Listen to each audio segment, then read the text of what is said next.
So ఈ రోజు వచ్చింది మనం 21st ఫిబ్రవరిలో న్యూస్ పేపర్లో వచ్చిన హిందూ అండ్ ఇండియన్ ఎక్స్ప్రెస్ నుంచి వచ్చిన ఆర్టికల్స్ నుంచి 10 క్వశ్చన్స్ అనేది మేక్ చేసాం అనమాట. దాని గురించి డిస్కస్ చేద్దాం. The first question which we're trying to discuss today is about the greenwashing. So greenwashing గురించి ఈరోజు డిస్కస్ చేయబోతున్నాం. ఎందుకంటే గ్రీన్ వాషింగ్లోకి వచ్చేసరికి so this central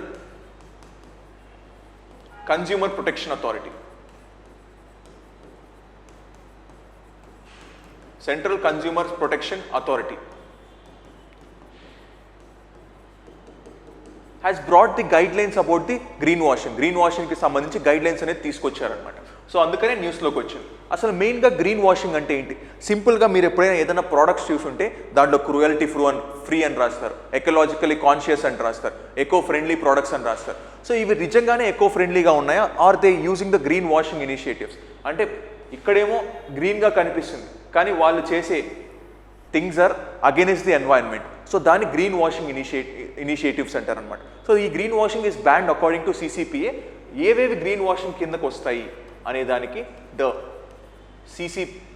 CCPA has brought the guidelines. So public comments introduce చేసిందనమాట, దాని గురించి ఇచ్చింది.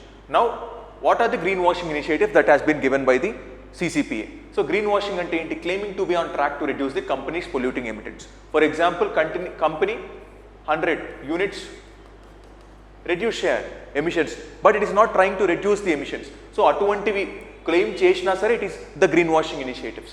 Being purposely vague or non-specific about company's operations or materials used. అంటే కొన్ని ఎలా ఉంటాయంటే మనకు బ్యాక్ సైడ్ తీసి చూస్తే ఇంగ్రీడియంట్స్ ఇస్తారు దేని నుంచి మేక్ చేస్తున్నామని. సో ఆ ఇంగ్రీడియంట్స్ కూడా పర్ఫెక్ట్గా ఇవ్వరు అనమాట కొన్ని కంపెనీస్. అవి కూడా గ్రీన్ వాషింగ్ ఇనిషియేటివ్స్ కిందే వస్తాయి. Then applying intentionally misleading labels such as green, eco friendly అని పెట్టడం, గ్రీన్ అని పెట్టడం, క్రూయల్టీ ఫ్రీ అని పెట్టడం, it is not used on the animals అని పెట్టడం, ఇవన్నీ దీని కిందకే వస్తాయి. Claiming to avoid illegal or miss standard practices that are irrelevant to the product. So అంటే నేను ఇల్లీగల్ ఏమీ వాడట్లేదు, మిస్ స్టాండర్డ్ ప్రోడక్ట్స్ వాడట్లేదు అని చెప్పడం కూడా గ్రీన్ వాషింగ్ కిందే వస్తుంది అనమాట. But if still they are using those illegal things, so all these things comes under the green washing initiatives according to the CCPA. So CCPA prakaram vastayi anamata. So all the four are correct here. All the four are correct here. Next PM Shri School.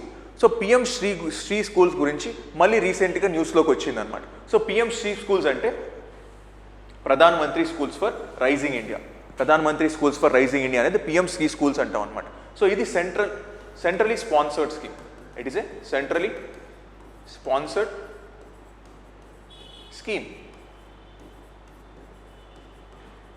So దీని ప్రకారం మనకు central government కానీ central government or state governments or the local governments or Kendriya Vidyalayas, so ఇవన్నీ కలిసి Navodaya కేంద్రాస్, so ఇవన్నీ కలిసి they establish 14,500 schools. 14,500 schools అనేది they establish and it is under the policy of national education policy. National education policy 2020 ప్రకారం so ఈ 14,500 schools ఏర్పాటు చేస్తారనమాట, which acts as the role models. అవి రోల్ మోడలింగ్ స్కూల్స్ లాగా act అవుతాయి. దాన్ని చూసి ఆ డిస్ట్రిక్ట్లో ఉన్న స్కూల్స్ అన్ని నేర్చుకుంటాయి అనమాట. ఓకే ఇలా ఉండాలి రోల్ మోడలింగ్ అని చెప్పేసి, సో అవి నేర్చుకుంటాయి. That is the PM Shri schools. So దీనికి ఓవరాల్గా సెంట్రల్ గవర్నమెంట్ వచ్చింది 27,000 crores ఫండ్ అనేది తీసింది. దాని నుంచి సెంట్రల్ గవర్నమెంట్ ఓన్లీ 18,000 crores మాత్రమే ఇస్తుంది అనమాట. మిగిలినంతా స్టేట్ గవర్నమెంట్స్, లోకల్ గవర్నమెంట్స్ లేదా నవోదయ విద్యాలయాస్ ఇవన్నీ ప్రొవైడ్ చేయాల్సి వస్తుంది స్కీమ్కి సంబంధించి. Now we look at the statements that have been asked. It is a central sector scheme. ఇది సెంట్రల్ సెక్టార్ స్కీమా? కాదు, it is a centrally sponsored scheme. అసలు సెంట్రల్ సెక్టార్కి సెంట్రల్లీ స్పాన్సర్డ్కి డిఫరెన్స్ ఏంటి? సెంట్రల్ సెక్టార్లో 100% సెంట్రల్ గవర్నమెంటే ఇస్తుంది. సెంట్రల్లీ స్పాన్సర్డ్ స్కీమ్స్లో 60:40 లేకపోతే 90:10, 60 ఏమో సెంట్రల్ గవర్నమెంట్ ఇస్తుంది, 40 ఏమో స్టేట్ గవర్నమెంట్ ఇస్తుంది. ఇలా సెంట్రల్లీ స్పాన్సర్డ్ 2 గవర్నమెంట్స్ అనేది షేర్ చేసుకుంటాయి అనమాట. It is not a central sector scheme because central government ఇస్తుంది, స్టేట్ గవర్నమెంట్స్ ఇవ్వాలి funds. Then it will be designed and developed to showcase the implementation of National Education Policy 2020 and emerged as an exemplary schools. So National Education Policy కోసం తీసుకొచ్చారు, right. This initiative is intended to develop more than 15,000 exemplar schools. అంటే ఎగ్జాంపుల్గా use అవ్వాలన్నమాట ఆ school, దాన్ని తీసుకొస్తారు. So this one is also correct. ఇది 5 years వరకు. It will be the scheme for 5 years, 2022-23 to 2026-27. So 5 years వరకు ఈ స్కీమ్ అనేది రన్ చేయాలని చూస్తున్నారు అనమాట. So obviously first statement is incorrect, second statement is correct, third statement is correct and fourth statement is correct. So only 3 statements are correct here. Only 3 statements are correct here. That is about PM Shri Schools, scheme for Rising India. Then transgender persons. So transgender persons గురించి there is a national council for transgender persons. So దాన్ని national council for transgender persons అనేది మనకు already ఉందన్నమాట. So ఇది it has been established under the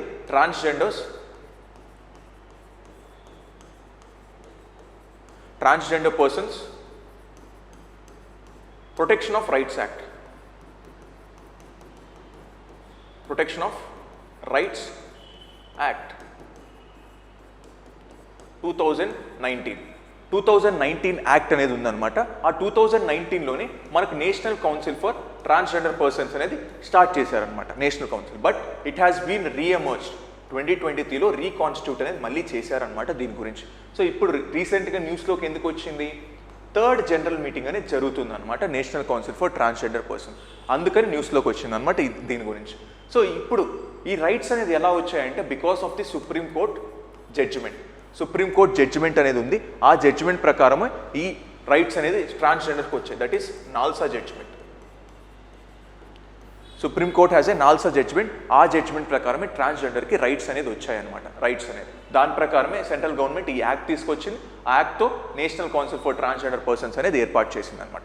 ఇప్పుడు national council for transgender persons, national council for transgender persons, it is made under section 16 of this act of the transgender persons protection of rights act 2019 section 16 use చేసి ఈ బాడీని అనేది make చేసింది central government.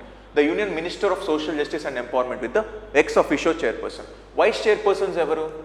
Vice chairperson is the ministry of state, ministry of state for social justice and empowerment.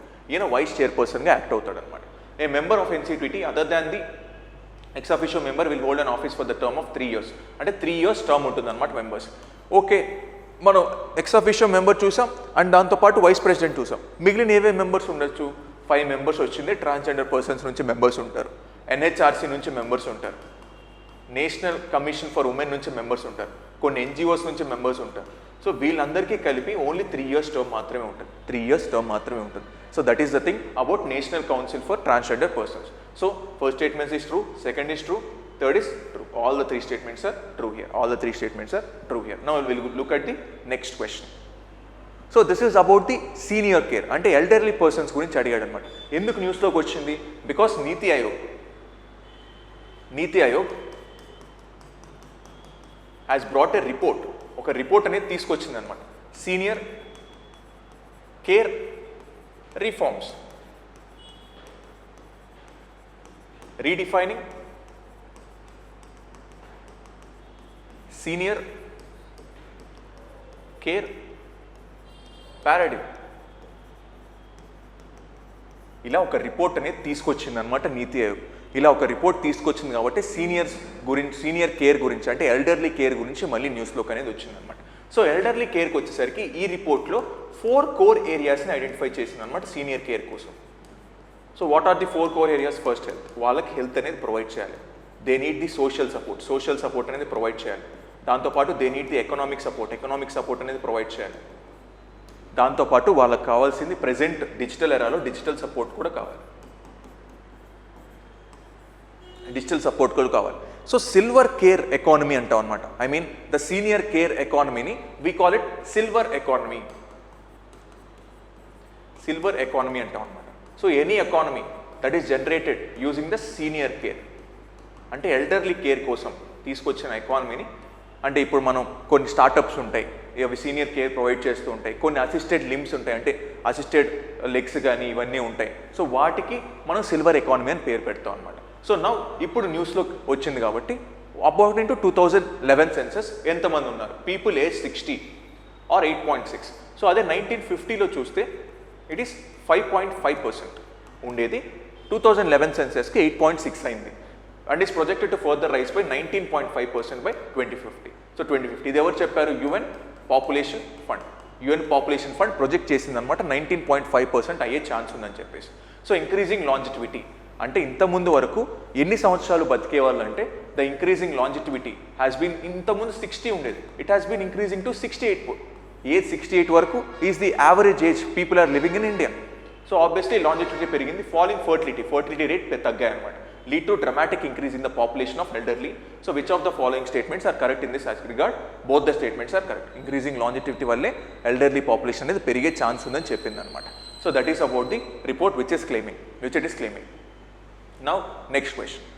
See how the elderly population can increase. So life expectancy ఏమో పెరుగుతుంది. See the life expectancy 52 నుంచి 63 అయింది, 63 నుంచి 71 అవ్వచ్చు, 71 నుంచి 75 అవ్వచ్చు 2050లో. Life expectancy అంటే longevity of life పెరుగుతుంది, కానీ ఫర్టిలిటీ ఏమో తగ్గుతుంది. సీ ద ఫర్టిలిటీ రేట్, ఇప్పుడేమో రీప్లేస్మెంట్ లెవెల్ ఫర్టిలిటీ రేట్కి వచ్చాం. సో దట్ ఈస్ 2.1%, దానికన్నా తక్కువకు ఉంది. 2.0 is the replacement level fertility rate for India. So అంటే ఇప్పుడు నా జనరేషన్ని ఇంకొక ఇద్దరితో మాత్రమే రీప్లేస్ చేస్తాను. ఇంతకుముందు ఏంటి, ఈ జనరేషన్ ఇంకో 7 కండం 8 కండం అట్లా ఉండేది. ఇప్పుడు ఓన్లీ ఇద్దరిని మాత్రమే రీప్లేస్ చేస్తాం మన జనరేషన్. సో దాన్ని రీప్లేస్మెంట్ లెవెల్ ఫర్టిలిటీ రేట్ అంటారు అనమాట. సో అలా we're reducing the replacement level. అంటే ఇంతకుముందు వరకు ఎలా ఉండేది, 7 కనేవాళ్ళు, 8 మంది కనేవాళ్ళు, ఇప్పుడు ఒకరిని కంటున్నారు, 2 కంటున్నారు. సో అదే రీప్లేస్మెంట్ లెవెల్ ఫర్టిలిటీ రేట్ అంటే. సో అది తగ్గుతూ వస్తుంది అనమాట. That is continuously reducing. Now we look at the next question, neem గురించి. So we have neem summit అని ఒక రీసెంట్గా సమిట్ అనేది తీసుకొచ్చారనమాట. 19th February ఝాన్సీ అనే రీజియన్లో నీమ్ సమిట్ అనేది కండక్ట్ చేశారనమాట. ఎవరు కండక్ట్ చేశారు? The world neem body. So world neem body, దాంతోపాటు Indian council of agriculture research, దాంట్లో సెంట్రల్ అగ్రో ఫారెస్ట్రీ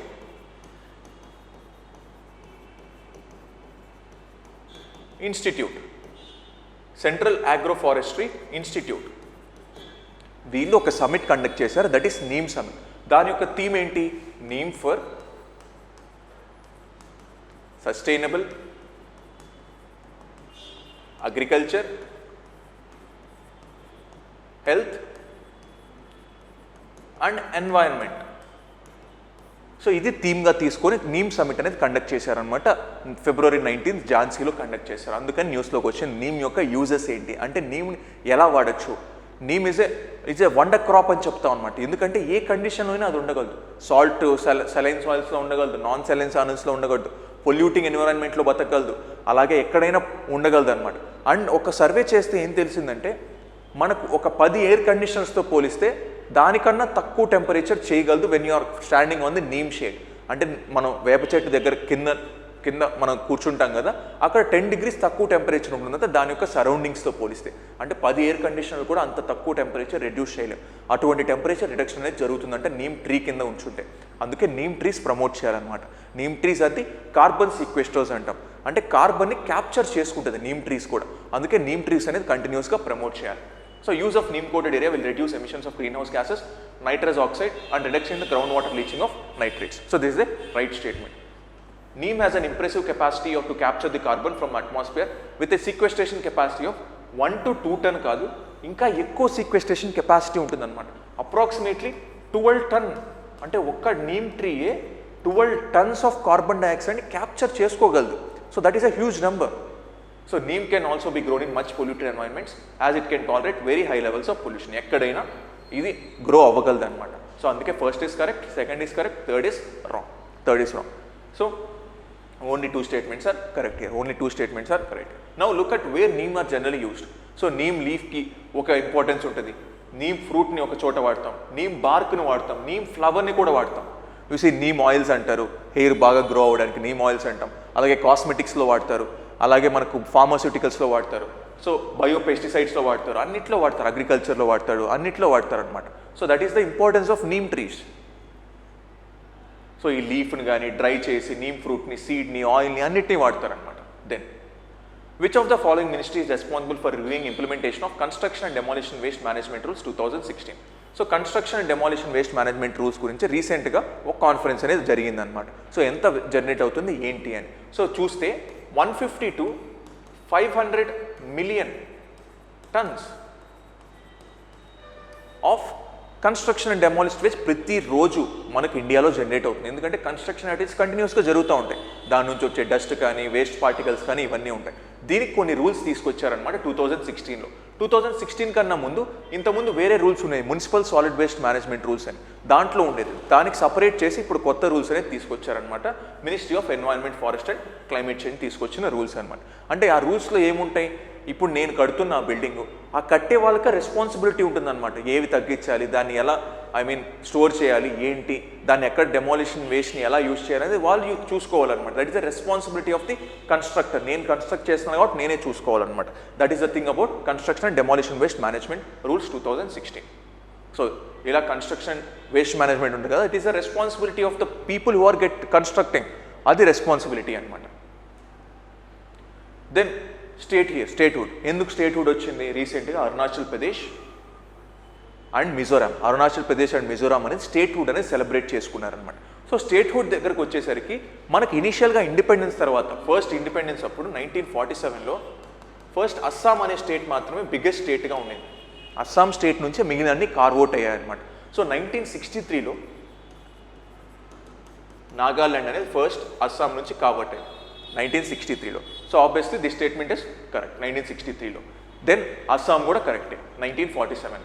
దెన్ దాని తర్వాత after that Meghalaya, Tripura and Manipur. Meghalaya, Tripura, Manipur 1972లో ఫామ్ అయ్యాయి అనమాట. 1972లో ఫామ్ అయ్యాయి. So Meghalaya 1972 and Arunachal Pradesh. Then Arunachal Pradesh and Mizoram. Arunachal Pradesh and Mizoram 1987లో ఫామ్ అయ్యాయి. 1987లో ఫామ్ అయ్యాయి. దెన్ ఇక్కడ సిక్కిం లేదుగా. సో సిక్కిం అనేది ఈవెన్ దో 1975లో ఫామ్ అయినా it became the part of full statehood achieve చేయడానికి ఇట్ వాస్ 2005లో ఫుల్ స్టేట్హుడ్ అచీవ్ చేసింది అనమాట. Obviously all the statements are correct here, all the pairs are correctly matched here. So ఇది in news. So this is Assam, 38th statehood of Assam. So రీసెంట్గా 20th ఫిబ్రవరిలో celebrate చేసుకున్నారనమాట. Obviously Arunachal Pradesh. So Arunachal Pradesh వచ్చింది, you know that it is a land of rising sun, land of dawn lit of mountains అని కూడా అంటాం. So ఎందుకంటే first rising sun మనకు అక్కడికి, బికాస్ మనకు ఈస్ట్లోనే ఫస్ట్ సన్ అనేది రైజ్ అవుతాడు కాబట్టి ఫస్ట్ అరుణాచల్ ప్రదేశ్ని టచ్ అవుతుంది అనమాట. అరుణాచల్ ప్రదేశ్ సాయిల్ని మనకు ఈ టచ్ అవుతుంది అనమాట sunrise. Next Sariputra and Maudgalyayana. So Sariputra and Maudgalyayana వీళ్ళు న్యూస్లోకి ఎందుకు వచ్చారంటే, సో దీస్ బుద్ధుడికి రైట్ హ్యాండ్ లెఫ్ట్ హ్యాండ్ లాగా అనమాట వీళ్ళు. These are the disciples of Buddha's. So వీళ్ళు న్యూస్లోకి ఎందుకు వచ్చారంటే 22nd ఫిబ్రవరి నుంచి వీళ్ళ యొక్క రిలిక్స్, అంటే వీళ్ళు చనిపోయిన తర్వాత మిగిలిన రిలిక్స్ని థాయిలాండ్కి తిప్పుతున్నారంట, థాయిలాండ్కి తీసుకెళ్తున్నారంట 22nd నుంచి 18th మార్చ్ వరకు ఇది జరుగుతుంది. సో వీళ్ళని అలా రొటేట్ చేస్తున్నారనమాట, అందుకని న్యూస్లోకి వచ్చారు. సో ఇప్పుడు బుద్ధుడికి ఎవరైతే రైట్ సైడ్ ఉంటారో దాన్నే సారిపుత్ర అంటాం అనమాట. బుద్ధుడికి ఎవరైతే రైట్ సైడ్ ఉంటారో వాడిని సారిపుత్ర అంటాం, ఎవరైతే లెఫ్ట్ సైడ్ ఉంటారో వాళ్ళది మౌద్గల్యానా అంటాం, మౌద్గల్యానా. సో మౌద్గల్యానా అంటాం అనమాట. So is the most important disciples and are often depicted at his side. Sariputra బుద్ధుడికి రైట్లో ఉంటారు, మౌద్గల్యానా ఆయన లెఫ్ట్లో ఉంటారనమాట. సో వీళ్ళు మేజర్గా ఈ మౌద్గల్యానా అనే ఆయన ఉంటే ఈయనకి సూపర్ న్యాచురల్ పవర్స్ ఉన్నాయని కూడా చెప్పుకుంటారనమాట. He have a super natural powers. So Sariputra are highly Theravada Buddhism. So which is the prominent figures in Mahayana text. Mahayana and Hinayana అని 2 సెక్స్ ఉంటాయి. దాంట్లో వీళ్ళు మహాయాన టెక్స్ట్కి సంబంధించిన వాళ్ళు. దాంట్లో కూడా తేర్వాడ అనేది తాంత్రిక్కి సంబంధించింది అనమాట. సో ఎక్కువగా తాంత్రిక్ విద్యలు వాడతారు వీటిలో. సో తేర్వాడ బుద్ధిజంకి సంబంధించిన వాళ్ళు Sariputra and Maudgalyayana. So in 1851 sir Alexander Cunningham ఆయన డిస్కవర్ చేశాడు వీళ్ళ యొక్క రెరిక్స్ని. సాంచి స్తూప ఉంటుంది కదా, దాంట్లో 3rd స్తూప, దాంట్లో వీళ్ళ యొక్క రిలిక్స్ ఉన్నాయని డిస్కవర్ చేశాడు sir Alexander Cunningham. So obviously all the statements are correct here, all the statements are correct here. So now will go to the next question. So sun temple at Konark, ఇది న్యూస్లోకి ఎందుకు వచ్చిందంటే 32 kilometres railway line అనేది approve చేసింది government to connect the Puri and Konark in Odisha. ఈ రెండింటిని connect చేయడానికి తీసుకొచ్చారనమాట 32 kilometre railway line, అందుకని న్యూస్లోకి వచ్చింది. Now sun temple in Konark అనేది ఎవరు కట్టారంటే it has been constructed by king Narasimhadeva I. So ఒడిశాలో కన్స్ట్రక్ట్ చేశారు డ్యూరింగ్ 13th century ADలో కన్స్ట్రక్ట్ చేశారు. సో ఇక్కడ you see the sun temple, sun temple obviously looks like this. So ఇక్కడ సన్ టెంపుల్లో the unique feature of sun temple ఏంటంటే మనకు sun temple ఆ చుట్టూ ఉన్న వాల్ ఒక మెటీరియల్తో కన్స్ట్రక్ట్ చేశారు, లోపల ఉన్న మొత్తం చారియట్ అంతా ఒక మెటీరియల్తో కన్స్ట్రక్ట్ చేశాడు, అలాగే మనకు డోర్స్ అన్నీ కూడా ఒక మెటీరియల్తో కన్స్ట్రక్ట్ చేశారు. అంటే different types of materials, different types of స్టోన్స్ని యూస్ చేసి కన్స్ట్రక్ట్ చేశారు, not a single type of stone. So ఇప్పుడు చూస్తే you see these are the walls of the temple. So these are the walls of the temple. So ఈ walls of the టెంపుల్ని laterite స్టోన్తో conduct చేశారు, construction laterite స్టోన్తో conduct చేశారు, walls of the మనకు ఈ టెంపుల్ అనమాట. Then the main structure of the temple, temple అనేది కోండలైట్ స్టోన్తో కన్స్ట్రక్ట్ చేశారు. దెన్ ఈ వాల్, ఈ డోర్ ఉంటుంది కదా, ఈ డోర్ని they have constructed using the laterite స్టోన్తో కన్స్ట్రక్ట్ చేశారనమాట, స్టోన్తో కన్స్ట్రక్ట్ చేశారు. నౌ దీనికి ఒక చారియట్ కూడా ఉంటుంది, దెర్ ఇస్ ఎ చారియట్, ఒక చారియట్ కూడా కన్స్ట్రక్ట్ చేస్తారు which has the 24 wheels and 7 horses ఇలా పుల్ చేస్తున్నట్టు ఒక చారియట్ కూడా ఉంటుందన్నమాట మన Konark sun temple. So now the temple was designed as a chariot of sun god driven by 24 beautifully carved wheels pulled by 7 horses. This is the right one. The entire temple built with the laterite stone. No, ఒక్కొక్క స్టోన్తో conduct చేశారు కాబట్టి entire temple ఒకదాంతోనే construct చేయలేదు. This one is wrong. So it was built by Narasimhadeva 1. This one is correct. So how many of the statements are correct? Only 2 statements are correct here. Now we will go to the 10th and the last question of the day. Quantum computing. So quantum computers అనేది మనం ఎక్కువగా focus చేస్తున్నారు. మనం China చూస్తే quantum శాటిలైట్ని కూడా తీసుకెళ్ళింది అనమాట. ఎందుకంటే క్వాంటమ్కి ఎన్క్రిప్షన్ ఎక్కువ ఉంటుంది, సేఫ్టీ ఎక్కువ ఉంటుంది కాబట్టి క్వాంటమ్ కంప్యూటర్స్ వాడతారు. మనం చూస్తే ఇంతకుముందు 0s and 1sలో ఉండేది, అంటే 0 ఒకసారి ఎగ్జిస్టెన్స్లో ఉంటే 1 ఒకసారి ఎగ్జిస్టెన్స్లో ఉంటుంది. సో అలా ఉండేది క్లాసికల్ కంప్యూటర్స్లో. క్వాంటమ్ కంప్యూటర్స్లో అలా కాదు, 0 and 1 ఒకేసారి ఎగ్జిస్టెన్స్లో ఉంటాయి. సపరేట్గా ఒక్కసారి 0 ఉంటే 1 రాదు, అలా ఉండదు, అన్నీ ఒకేసారి ఎగ్జిస్టెన్స్లో ఉంటాయి. That is the super impose states అనేది ఉంటాయి అన్నమాట. So quantum computer store and process information using the 2 level systems, అంటే క్యూబిట్స్ అంటాం అనమాట. క్యూబిట్స్లో స్టోర్ అవుతుంది, అంటే 2 ఒకేసారి స్టోర్ అయ్యే ఛాన్స్ ఉంటుంది అనమాట. ఇప్పుడు మనకు government of India national quantum computing machine అనేది తీసుకొచ్చింది. ఆ క్వాంటమ్ కంప్యూటర్ మిషన్ అనేది 2023లో అప్రూవ్ చేశారనమాట. It will be 6,000 crore mission for 8 years, అంటే 2030-31 వరకు మనకి ఇది రన్ అవుతుంది అనమాట. సో 2030-31 వరకు ఇది రన్ అవుతుంది. సో మనం క్వాంటమ్ కంప్యూటర్స్ మనం కూడా జనరేట్ చేయడానికి ట్రై చేస్తున్నాం అనమాట. So the national quantum mission has been approved in 2023, aiming at seed, nurture and scale up scientific industrial R&D and create vibrant and innovative ecosystem of quantum technology. అంటే 2023లో launch చేశారు quantum mission అనేది. Its objective is to developing the quantum computers with 52,000 physical qubits, 52,000 physical qubits ఉన్న quantum computers generate చేయడానికి try చేస్తున్నారు in 8 years in various platforms like super conducting and photonic technology. So obviously all the 3 statements are correct here. All the 3 are correct here. So this is a quantum computing mission. So this is about the today's questions which has been in the news continuously. So see you guys tomorrow, and if you have any doubt you can put a comment section. Okay guys.